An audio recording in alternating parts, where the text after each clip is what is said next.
Now, it's without a doubt that small businesses have been affected by the COVID-19 pandemic. This means it will be difficult to get the economy back on track as small businesses play a vital role in economic growth. Businesses will have to recover and rebuild in new ways for a post-pandemic environment. Well, Seraj Toefy is the Custodian of Entrepreneurship at the University of Stellenbosch Business School. Joins us now to discuss further, give some advice if you are the owner of an SMME. Seraj, a very good afternoon. Thanks so much for your time. So let's start with the general state of SMMEs at the moment and how they're managing or not managing to survive as we speak. Thanks, Uveka. Thanks for having me. I think it's quite a strange environment to be in. You know, in a pandemic. A pandemic is something that takes hold of the entire world, and we haven't really experienced anything like it before. And unfortunately, our unemployment rate before the pandemic hit wasn't really great in the first place. So right now we're sitting at 43% unemployment in the first quarter of this year, and with 42% of small businesses actually being closed down during lockdown. It's been really tough.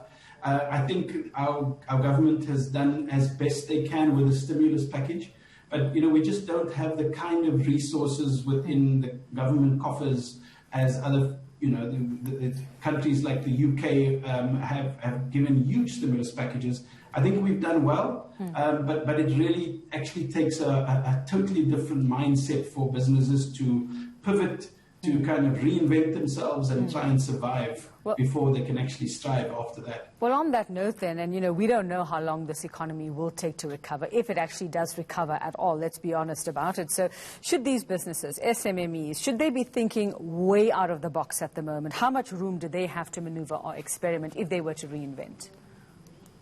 The thing with small businesses in general is that small businesses grow organically. They start to capitalize on a small opportunity, and then they grow and they grow, and before they know it, the founder is so busy they hire someone else. But they don't really have an opportunity to step back and work on their business because they're working in their business. And I think if there's one good thing that has come out of the pandemic is there is a time to take a breath for a small business owner actually to step back, look at their business and go, what have I been doing that can be improved? What have I been doing just because I've been doing it like that? You know, that's one of the most dangerous things to say is we do it because we've always done it that way. If you're saying that, then you're in real trouble, whether you're a small business or a big business, because someone else is going to come and disrupt you. So I think the real opportunity is to take a step back, look at your business plan and say, is my target audience right? Have I got my right structures in place? Have I got the right staff? A lot of jobs have been lost, and a lot of right sizing and reshaping of a business has happened. So what needs to happen in this is look at your business model, start with your target audience and see, is that the right target segment? Is there another? Is there an opportunity to shift? So most tourism businesses are still closed because of, especially those aimed at the international market.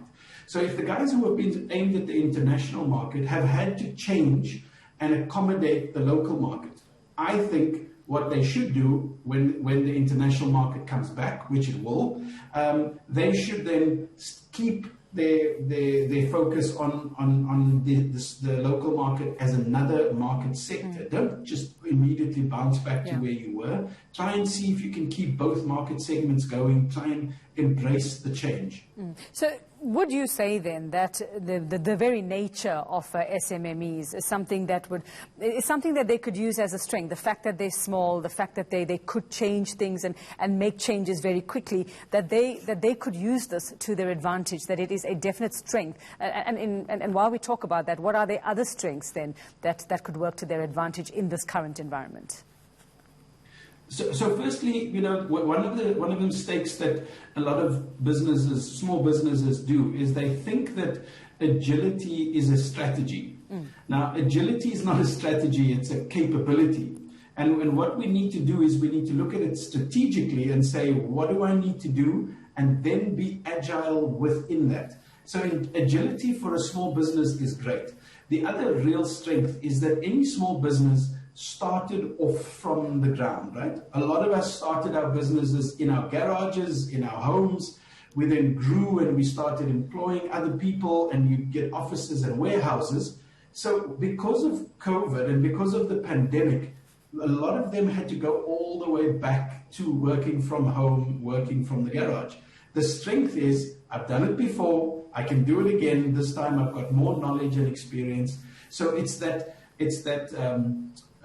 just being robust and being able to pivot and change and be agile is a big strength. The other strength that we need to look at is something that I speak about quite a lot, and it's about this collaboration.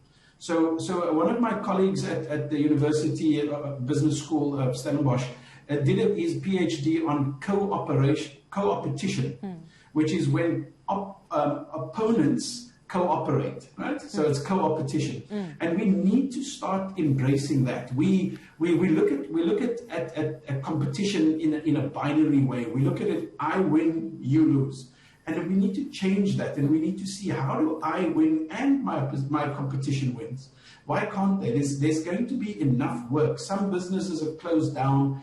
Those that have survived, share the work amongst you. I'm not talking about being too socialistic and just like, let's all sing kumbaya around in a circle. But I do think if I've got a lot of work and there's someone else, hand them a piece of work, it will come back to you in the end. And rising tides raise all ships. If we can all be there, keep improving, keep helping your industry, everyone benefits in the end. And finding new ways of working together. So who would you say, Seraj, is more likely or will be more able to turn things around? Would it be the well-established SMME or the startup? You see, at the beginning of the pandemic, I was also writing some things about this, where my thought is that the very small and the very big have been able to handle the pandemic. The very big, because they've got deep coffers and they can rely on their shareholders, and they can dig deep. The very small, because they can go wind it all the way back to the working from home, and there's only one or two of them that can also survive. I think that middle tier, the person who has employed 20, 30 people, they really took a hit. They really, because now if your income has been reduced to almost nothing and you employ 20 people, unfortunately the statistics show, even pre-pandemic, that most small businesses only have 21 days of cash at hand to survive. And we are now, I think it's day 436 of a lockdown. That's really tough for any business. Absolutely. All right. Well, thanks very much for that, Seraj Toefy, Custodian of Entrepreneurship at the University of Stellenbosch Business School. I learned a new word today from Seraj: co-opetition, working together in the industry.